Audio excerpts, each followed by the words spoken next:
Alrighty, let's see. What was that? The mice. Alright. Alright, here we go. Let's do this. Okay, alright. Very nice. Hey friends, what's up? Welcome back to Babel on Talmud. Gewaldig. Chaver, we're up to Daf Gimel, Daf 3 of Masechta Sukkah. Well, that's it. We're on our way. That's it. We're into Masechta Sukkah. Gewaldig. So the first part of today's daf kind of is, remember yesterday we had a shtickle cliffhanger. We kind of left off in the middle, so we're going to get the answer to that question that we left off with yesterday. We then move into discussing the minimum size of a sukkah. We're going to see a machlokas b'shamai b'hillel, and Rebbe even gets into the mix over there. And then we're going to see kind of in passing almost, I don't even know how to explain it, like a whole bunch of random halachas, some things, kind of some throwbacks to Eruvin. Anyways, so we'll get there soon. Chaver, let's begin on Daf Gimel, Amud Aleph. Let's see. Okay, so that was Taka the Kasha. Who could tell me what the Kasha was at the end of the day yesterday? So yesterday, Lamaisa, we had three ukimtas, right? We had Rav Yosha in the name of Rav, who says that the machlokas between the Chachamim and Rabbi Yehuda, that the Chachamim say that the maximum height of a sukkah is 20 amas. Rabbi Yehuda says it could even be larger than that. So Rabbi Yosha says in the name of Rav that the machlokas is davka when the walls do not reach the schach, but if the walls reach the schach, so then there's no machlokas. Everyone says it could be taller than 20 amas.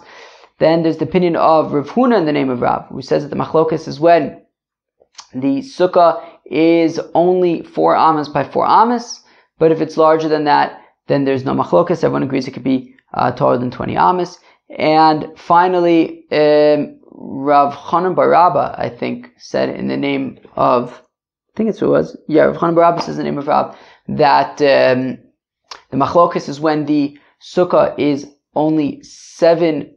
It's really only Rosh Rubo V'Shulchano, but if it's larger than that, so then there's no machlokas. Everyone agrees it could be larger than 20 amas. Now, we have this brisa in which Rabbi Yehuda tries to bring a proof to prove his point from a story with Hilni Amalka, that Hilni Amalka, in her sukkah, it was taller than 20 amas, and the Chacham didn't say anything. So Rabbi Yehuda is bringing that as a proof that a sukkah is allowed to be larger than 20 amas. And we wanted to say that brisa would really only make sense according to Rabbi Yoshia. Because according to Rabbi Yoshia, the machlokas between the Chachamim and Rabbi Yehuda is when the walls do not reach the schach, and that would make sense, Taka, for Hilni Amalka, that the walls wouldn't reach the schach, so that there's air, so that there's circulation. So therefore, and that was and Rabbi Yehuda is saying, you see, and in Hilni Amalka's sukkah, he's arguing with the Chachamim, and mistama there was air separation between the walls and the schach. Makes sense that brisa would be like would fit in the most with Rav Yosha's view. However, according to Rav Huna and Rav Chanan bar Rabba, who say that the machlokas is by a very small sukkah, Rav Huna says 4 amas by 4 amas. Rav Chanan bar Rabba says even smaller than that, Rosh Rubo V'Shulchano. So, would that make sense that Hilni Amalka had such a small sukkah? Mistama not. Mistama she had a large sukkah. So that was the shaila that we ended off with yesterday. That the anecdote, that the story with Hilni Amalka seems to be supporting Rabbi Yoshia and not Rav Huna and Rav Chanan bar Rabba. So now, 3 lines into the page on Daf Gimel Amud Aleph, Amar Rabba bar Rav Ada lo nitzcha ela l'sukkah asuya kitonius. So it says Rabba bar Rav Ada that, Hilni Amalka's sukkah was very interesting. It was made up of lots of small compartments. So it was a large sukkah, sure, but it was lots of small compartments. And because it was small compartments, so it's talking about, each compartment was maybe only Rosh V'Rubo V'Shulchano or Dalet Amos by Dalet Amos, right? And therefore that machlokas was dafka by small sukkah because it was like these small, cubicles, so to speak. In fact, the Gemara, but come on, Hilni Amalka Mistam had a very big, spacious sukkah, not a sukkah that was broken up into lots of small little cubicles. Some Rav Ashi lo nitzchel likitonis sheba. Says Rav Ashi, no, yes, that's correct. Hilni Amalka Mistam had a very big, spacious, grandiose, maybe, sukkah. Givaldige sukkah l'maisa. But she had her own, right? Rashi says she was very tsanua. I think that's what Rashi says. Whatever, she was very sort of, out of the spotlight, doing her own thing. She had her own private area. And that private area was small. And it was about that private area that Rabbi Yehuda is proving that the Chacham were coming in and out and they didn't say anything. So clearly, even in a small sukkah, it's allowed to be larger than 20 amas. Higher than 20 amas. Rabbanan Tzavi bonea b'sukkah ma'alya havu yasve v'i yasva b'kitonis mishum tzniusa mishum hachilo amilo davar. So according to the rabbis, right, that meaning because Rabbi Yehuda wants to bring this as a proof, right, meaning she's got this small cubicle that she's in, and it was taller than 20 amas, and Rabbi Yehuda says, look, the rabbis didn't say anything to her, so clearly they're okay. The rabbis back then were clearly okay with her being in a sukkah that's taller than 20 amas. You see, I'm right, says Rabbi Yehuda. Now, Rabbi Yehuda's contemporaries, who disagree with him, and say that you're not allowed to sit in a sukkah that's taller than 20 amas. So how do they explain what was happening with Hilni Amalka? The fact that the rabbis back then were going in and out and they didn't say anything, which means that sounds like they were okay with it. But according to Rabbi Yehuda's contemporaries, it's not allowed to be higher than 20 amas. So what do they say? So let's read that again. So Rabbanan Tzavre, Rabbi Yehuda's contemporaries hold, who argue with him, they hold that her children were sitting in the larger sukkah. So her children, who are chayiv in mitzvahs al tzchinuch midr abanon, and therefore would be following the ways of the Rabbanan, they were in the larger sukkah. And the larger sukkah could be taller than 20 amas. Therefore it was no problem. They didn't say anything. And she was in the smaller, also the Gemara's Taka says it, so, right? And she was in the smaller compartment, kind of doing her own thing. And because Isha's Pturim in a sukkah, since she's Pturim in a sukkah, they had no reason to say anything, even though Rabbi Yehuda's contemporaries would argue that the Chachamim would have had an issue with the sukkah being larger than 20 amas tall. But because it was only for her, they didn't find the need to say anything or feel the need to say anything. They didn't have to say anything. They felt, how's that? But her sons were in the larger sukkah, and therefore they didn't need to say anything because that was larger than the minimum size, and it was allowed to be higher than 20 amas tall. That's why they didn't have to say anything. Rabbi Yehuda disagreed, and he said, that no, her children were taka with her in that compartment. And and even so, the taka didn't say anything. So we see that, and even so they didn't say anything. So Rabbi Yehuda wants to argue that you see that even in a small compartment like Hilni Amalka's area, that her sons were with her in, and they're chayiv midar abanon in sukkah, still the Chacham didn't say anything. So that's Rabbi Yehuda's proof that a sukkah is allowed to be taller than 20 amas. So Rabbi Yehuda maintains sukkah is allowed to be taller than 20 amas. Chacham say it's not allowed to. They didn't say anything to her because she was by herself. Rabbi Yehuda says ma patom, her sons were with her, and still they didn't say anything. So Rabbi Yehuda and the Chacham are each sort of maintaining their own position in this, and you can explain that it's talking about a small sukkah because it's talking about a smaller compartment that Hilni Amalka was hanging out in. Omer of Shmuel bar Yitzchak. Rav Shmuel bar Yitzchak hat gesagt, Halacha tzricha shtei machzekes, listen up. Halacha tzricha shtei machzekes rosho v'ruba v'shulchano. You hear that?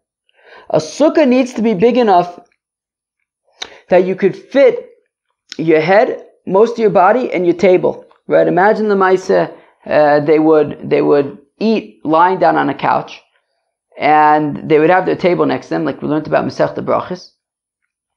So the sukkah needs to be big enough that you can get your head, most of your body lying on the couch, and your table in front of you. And then, if it's that size, then that's big enough. And I think L'maisa we said that's 7 tvachim by 7 tvachim, but Rosh of Ruba v'Shulchan. Amalei Reb Abba Kiman Kebei Shammai. So Reb Abba says to Shmuel bar Yitzchak, who do you hold like? Bei Shammai. Amalei Ele Kiman. So Rav Shmuel bar Yitzchak says, yeah, I don't know. I guess who else should I hold like? Okay. Those who say Amar Reb Abba, the Amir Lachmani. Those who say Ataka, Reb Abba says to Rav Shmuel bar Yitzchak, he says, who told you this? Amar le Beshami v'lotazuz mina, and Rav Shmuel bar Yitzchak says, it's Taka Beshami's opinion, and that's that. Don't raise any objections. Okay, fine. So what do we see? So we see that Rav Shmuel bar Yitzchak says that the minimum size of a sukkah is Rosh Rubo v'Shulchano, and it's like Beis Shammai, and that's that. Okay? Maskef Rav Nachman bar Yitzchak. Rav Nachman bar Yitzchak taka asked Kashim, "Remind Beis Shammai v'Sil b'sukkah ketana plige." How do we know that Beis Shammai and Beis Hillel taka argue on a sukkah, on a small sukkah? Now, a little bit of extra info that we need over here is that on Daf Chav Ches Amud Aleph, that we'll get to in a few weeks, came out 4 weeks. There's a machlokas Beis Shammai and Beis Hillel. Beis Shammai says that the minimum size of a sukkah is Rosh Rubo v'Shulchano, like we just explained. Beis Hillel says taka, the minimum size is actually a little bit smaller than that. Rosh v'Rubo, don't worry about the table. The table could be inside the house, and your head and most of your body is in the sukkah. That's large enough. So now, Rav Nachman bar Yitzchak, he says, who says that Beis Shammai and Beis Hillel are arguing about what's the smallest possible size of a sukkah? Maybe Dilma b'sukkah gedola plige. Maybe they're talking about a big sukkah. Uh-oh. I'm stuck here. I don't know how to move on. I don't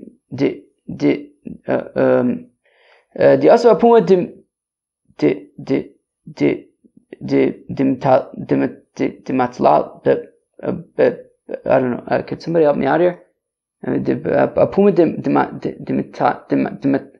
I've said this word 1,000 times. Why all of a sudden can't I say it? One second, I'm going to look up this word. Interesting, I just looked it up in the art school, and he has a completely different word, Darton. I guess that's one solution, just change the word. But he says dimitulsa. Clearly it doesn't say dimitulsa. Okay, so how about this? I guess there can't be any wrong way to pronounce a word that, their solution is just change it. So how about this? I'll keep it, and I'll just pronounce it however the heck I want. Dimitlalasa.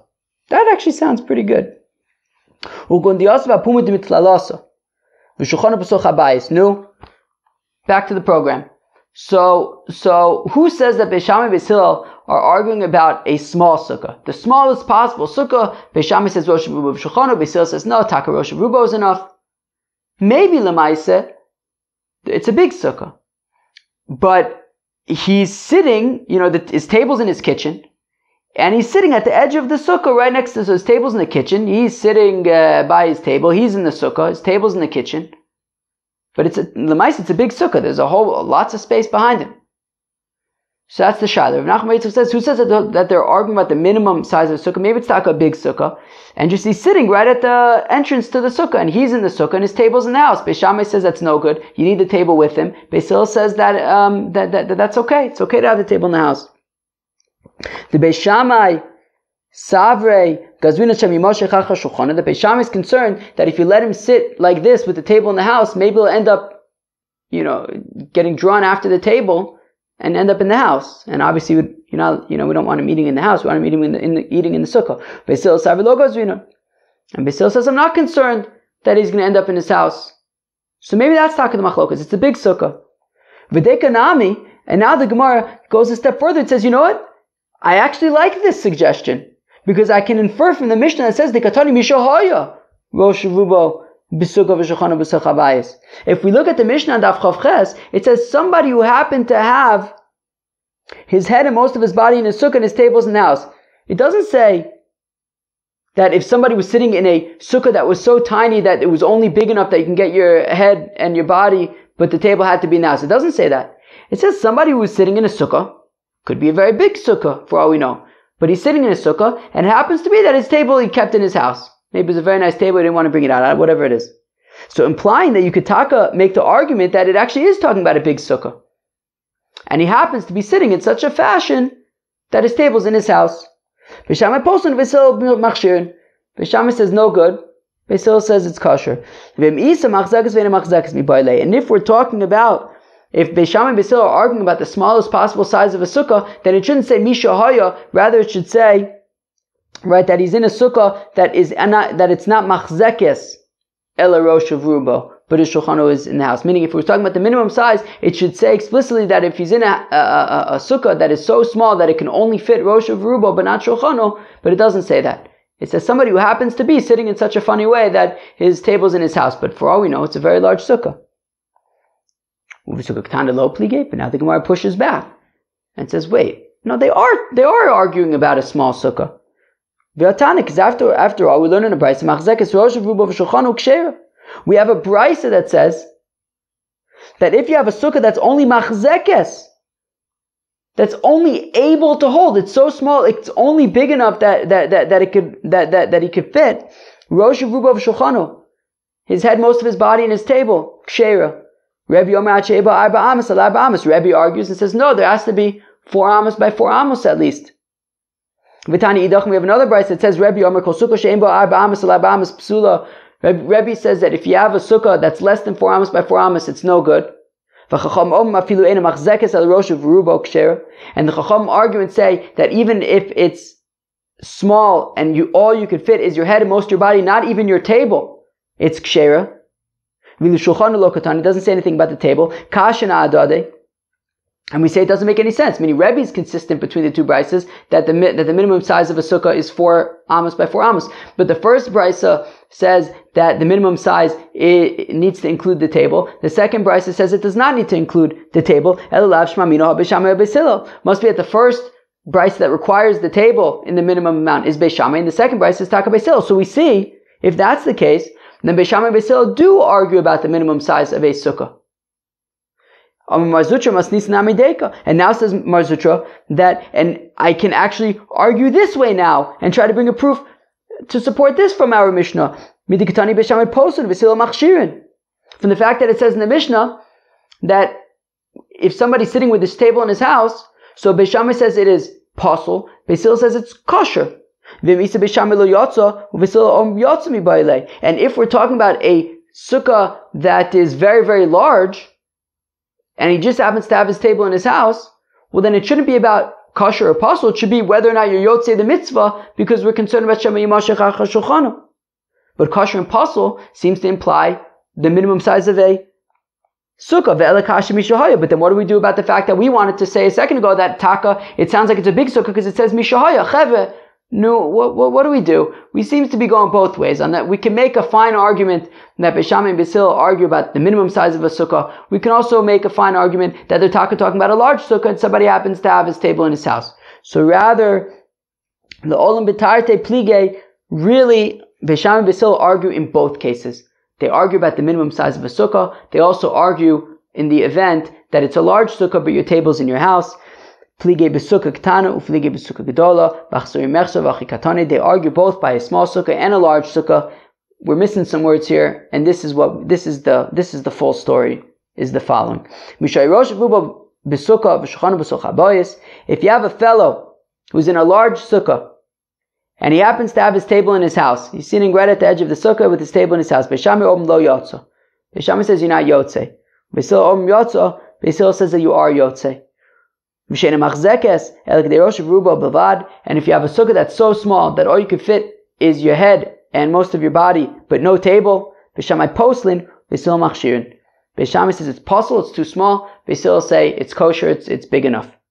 So there you have it. Beis Shammai and Beis Hillel taka argue both by a small sukkah as well as by a larger sukkah that you have your table in your house. Fact the Gemara. Who is the author of the following brisa? If you have a house that's smaller than 4 amas by 4 amas, you don't have to put up a mezuzah. You don't have to put up a maikeh. Who can tell me what a maikeh is? A maikeh is that when you build a house, you have to put up if you build a house and you have a roof, I assume Stavka talking about a roof that like you could walk on it and you can go up to the roof. So you have to have a fence so nobody should fall down. So if the house is smaller than 4 amas by 4 amas, it's pater from a maikeh. And it doesn't get tameh from tsaras. You can't get tsaras of the house on a house that's smaller than 4 amas by 4 amas. There's a halacha that if you have a house in a walled city, so meaning in general there's a concept of yovel, right? A fellow sells his property, so at the yovel year it reverts back to him. However, if the property is in a walled city, he's got 1 year to buy it back. If he doesn't buy it back within the year, so he doesn't get it back forever. Now, if it's a house that's smaller by 4 by 4, 4 amas by 4 amas, so then that halacha doesn't apply. The halacha is of bati arichoma because it's too small. Right? Of course, somebody builds a new house. He doesn't go to fight in war. Rather, he goes home and he enjoys his house. Now, a little structure that's less than 4 amas by 4 amas is not included.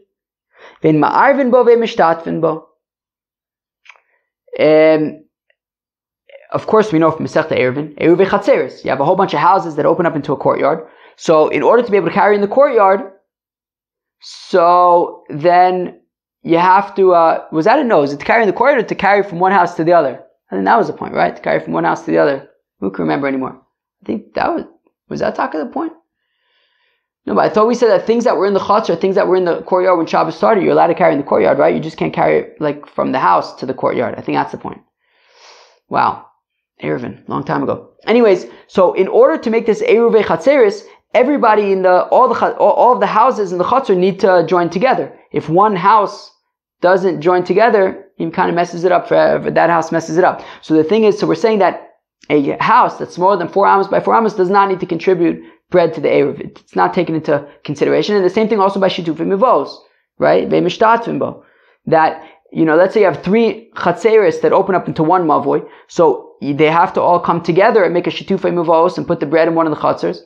Now, if one of the chatzers only has one house in it, and that one house is less than 4 amas by 4 amas, it doesn't matter. And if they don't contribute to the Shitufim Mivos, it's not a big deal. And additionally, if you have a whole bunch of houses in a chatzar and they want to make an Eruvei Chatzeris, and one of the houses is less than 4 amas by 4 amas, the bread that they all contribute would not go into that small little house, because the whole point of Eruvei Chatzeris is that you put it in one house and then it's like everybody is spending Shabbos in that one house, but this house is too small. So it's not considered one of the houses, so that's not going to be where we want you to be spending Shabbos. We want to be spending Shabbos in one of the bigger houses. So you wouldn't put the bread from the Eruvei Chatzeris in the small house that's less than 4 amas by 4 amas. Then also Ibur ben Shtei Ayaros, another Eruvin concept. If you have 2 cities, and remember a Karpaf 70 and 2/3 amas. So if, let's say you have, city A and city B, and then to the east of city A is an area that's 70 and 2/3 amma, and to the west of city B is an area of 70 and 2/3 amma, right? So basically between city A and city B is 141 and 1/3 amas. So you could put a hut in the middle there, and then that hut will basically like connect both of the cities, and they're all considered like one big city. And then the Tchum Shabbos is 2,000 amas from the extremes of both city A and B are considered like one big city. You can walk 2,000 amas past either one. Now if this structure is less than 4 amas by 4 amas, it doesn't work to connect those 2 cities. And brothers and partners, we're assuming for now what this means is that they wouldn't divide up this house if they needed to divide it up, and because it's too small. So let's say it's Rebbe. Rebbe says, after all, when it comes to a sukkah, the minimum size of a sukkah is 4 amas by 4 amas, right? Bisham Bisil say it could be Rosh Rubo, Rosh Rubo Shulchanu, but it's smaller than 4 amas by 4 amas. Rebbe says it has to be at least 4 amas by 4 amas, and that seems to be the size that we're talking about by all these things. Mezuzah, the Eruvin and Yanim, all these things.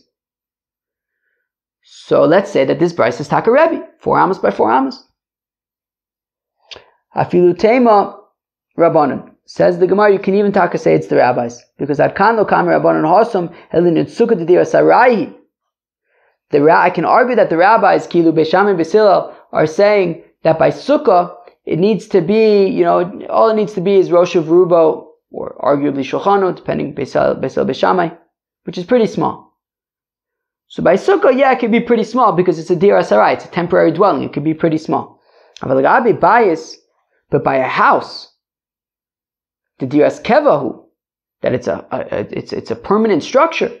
Afilu Rabbanan Modudi is beidalad amis al dalad amis dari beinshe bilolo dari beinshe. The rabbis would agree that if it's 4 amas by 4 amas, that's considered a dira. That's considered a place that somebody lives.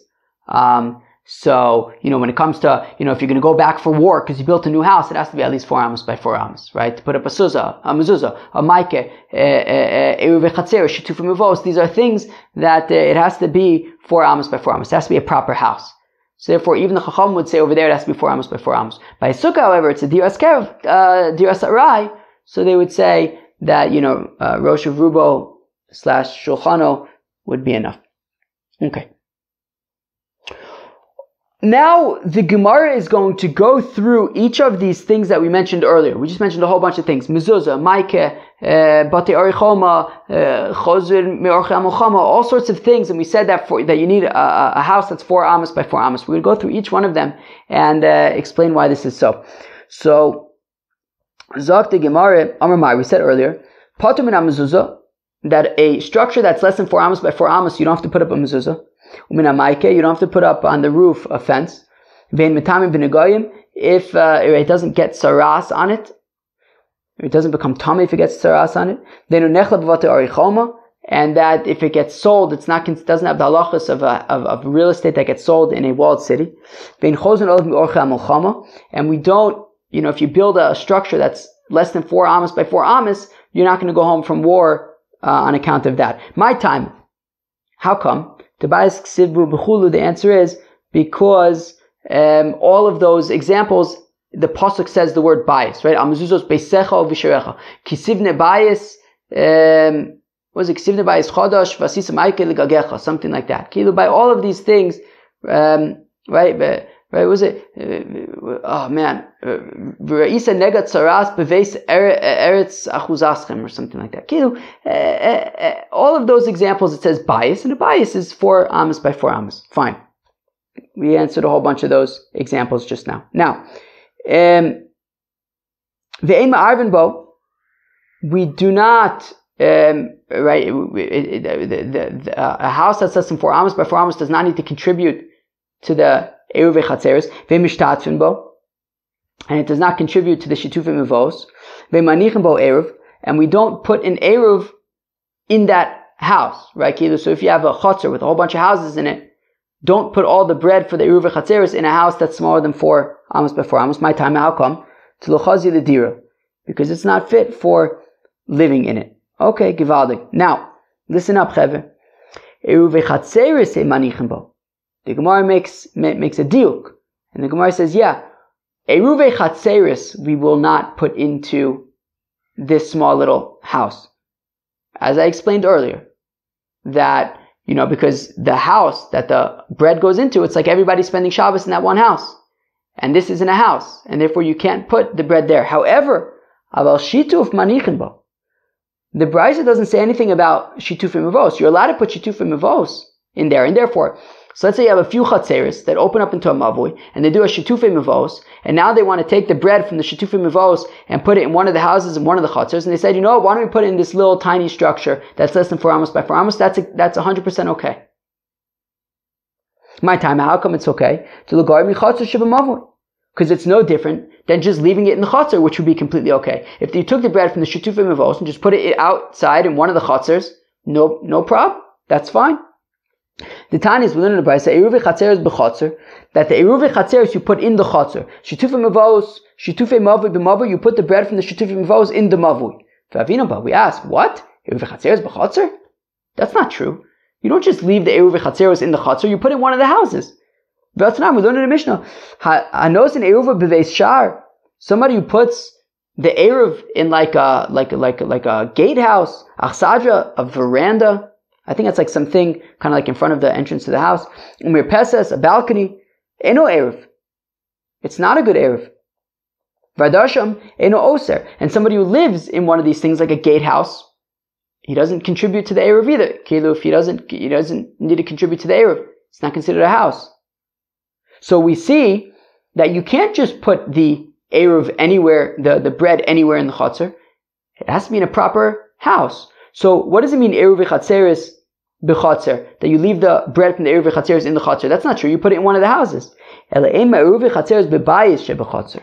what it means is that you put the bread from the eruv v'chatzeres in one of the houses in the chatzer, v'shitufei mevos b'chatzer sheb'mavoi, and you put the shitufei mevos, the bread from the shitufei mevos, in one of the chatzers in the mavoi. So let's say you have 3 chatzers opening up into the mavoi, so you could put the bread in one of the chatzers of the mavoi. If you want to put it in somebody's house, givaldik, but you could put it in the chatzer, and that's enough. And therefore, v'lo garim in chatzer sheb'mavoi, and this little structure that's less than 4 amos by 4 amos is no worse. Putting the bread in there is no worse than just leaving it out in the chutzah, which we just said is completely acceptable. And therefore, going back to our original point, while you would be unable to put the bread of the eruv v'chatzeros in this little structure, you would be able to put the bread of the shitufei mevos in that little structure. Then also ibur ben shtei ayaros.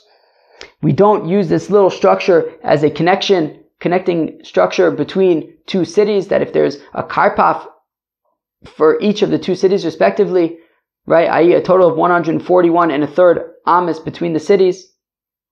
So you don't put this small little structure in between and call it a day and say that they're not connected. Because we don't even treat it like a borganin. A borganin is like a little hut that the people who watch fruits and vegetables, guards, they sleep in those huts. And that would be acceptable as an ibur ben shtei ayaros. But this little structure doesn't even count for that. My taima, borganin chazul l'milsai v'lo chazul l'milsai. Because borganin, those little huts, they are what they are. They serve their purpose. That is for the people to sleep in, and that's fine. This structure is it isn't anything, and therefore it doesn't work to make the ibur ben shtei ayaros. And finally, the brothers and the partners do not divide it up. Frekte Gemara, taima delays be daled amos, so is be daled amos cholkin. But one second, this seems to be implying that if you have brothers or partners, they don't divide up this structure because it's less than 4 amos, implying that if it was 4 amos or more, then they would divide it in half. They would divide it up. But we learn in the Mishnah, in cholkin es achatzer, ad sheba arba amos lo zeh arba amos lo zeh. One second, when it comes to dividing up a property between brothers or partners, they would have to be at least 4 amos for each one. Not just 4 amos total, and you divide it in half and each one gets 2 amos. No, it has to be big enough that there's 4 amos for each one. So even if it was 4 amos, it wouldn't be enough. It would have to be 8 amos. So ela ema einbo din chaluka kechatzer. Aha. Now what it means is that if this house that is less than 4 amos by 4 amos is in a chatzer, it wouldn't have the din chaluka of a chatzer. Chever, what's a din chaluka of a chatzer? It means like this. Rashi explains it very nicely. Let's say you have a chatzer, and it's owned by Reuven and Shimon, 2 partners, let's say. Now in the chatzer there's 1 big house and 3 small houses. Okay? So let's just say, one house that's 3 times the size, that one house that's the size of all the other 3 combined, let's say. So Reuven takes the big house and Shimon takes the 3 small houses. Givaldik.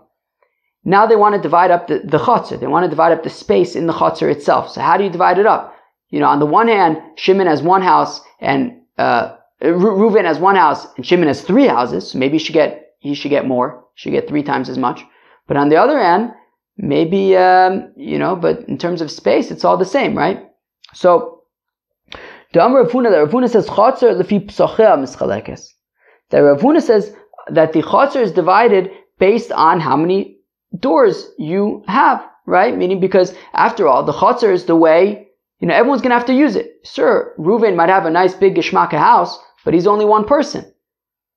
Shimon's got 3 houses, which I guess is going to be shaykh to 3 different parties. And therefore, even though they might be smaller houses, there are 3 times as many people that are going to need to use the chotzer. And therefore, Rav Huna says, look, the chotzer is going to be divided based on how many doors you have. And therefore, if Shimon has the 3 small houses, that means he's got 3 doors, as opposed to Reuven's got 1 big house, but he's only got 1 door, which means that if we take the chotzer, the space in the chotzer, and we divide up all the space into 4, Reuven's only going to get 1/4 of it. Shimon is going to get 3/4 because he's got 3 doors, even though the area of their respective buildings are the same. For Rav Chisda Amar, whereas Rav Chisda says no sin l'chol Pesach u'Pesach arba amos, whereas Rav Chisda says no, you give each door 4 amos and that's it. V'ashar cholkan also b'shaveh, and the rest you divide up equally. So therefore, Reuven, who's got the big house, so he gets 4 amos opposite his door. Shimon, who's got the 3 small houses, he gets 4, each house gets 4 amos opposite their respective doors, and the rest of the entire property, you would then divide in half, right? Reuven would get 50%, Shimon would get 50%, unlike Rav Huna, who says that Reuven would get 25% and Shimon would get 75%. No. According to Rav Chisda, you give each door 4 amos opposite it, and then Reuven gets half, Shimon gets half. Okay. Now, Tanimile Bais Timlave Koi Yoivna Le Chotzer Hi Tim Mr. Koi Lo Yevna Le Yavina Le Chotzer. And we're saying that that this would only apply to structures that are at least 4 amos by 4 amos, right? That this din of a chotzer that we say, is it based on the doors, that you divide it up based on how many doors there are, or that you only give 4 amos for each door and then divide up the rest in half? That is only structures that are at least 4 amos by 4 amos. But if they're less than 4 amos by 4 amos, it doesn't apply, right? Danimili bias to the meheve koi, right? A house that you're going to live in, so we give him the din of a chotzer. But this, where it's just like a structure that you can just kind of hang out in, but not more than that. So we don't sort of take that into account when dividing up the chotzer. Chevre, that was daf gimel of Masechta Sukkah. I'd say that the main sugya over here was really the minimum size of a sukkah. Right? We had a 3-way machlokas. Beis Shammai says the minimum size is rosh of rubo v'shulchano. Beis Hillel says the minimum size is rosh of rubo. The Chacham, Rebbe says the minimum size is daled amos al daled amos. Now we had said also that just like Beis Shammai and Beis Hillel argue by a small sukkah, they also argue by a large sukkah that you happen to have your table in your house. Beis Shammai is concerned you might end up in your house. Beis Hillel is not concerned about that. And then we had a shaila about all these other examples where you need a structure to be at least 4 amos by 4 amos. Mezuzah, makeh, eruvin, all sorts of stuff like that. We wanted to argue that since it has to be 4 amos by 4 amos, that must be Rebbe. We say that no, even Beis Shammai and Beis Hillel would say that by a sukkah, it has to be, it could be small because it's a diras arai.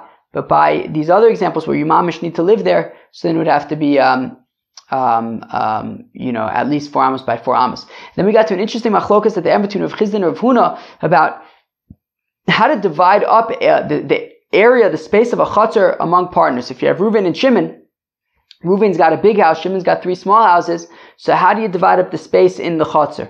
Rav Huna says that you divide it up based on how many doors you own. Reuven, even though he's got a bigger house, and his one big house is as large as the 3 small houses of Shimon, the fact of the matter is, Reuven's got 1 door, Shimon's got 3 doors. So therefore he gets 3/4 of the space of the chotzer because he has 3 parties living there and they're going to need 3 times as much use of the chotzer, even though their houses might not be as big.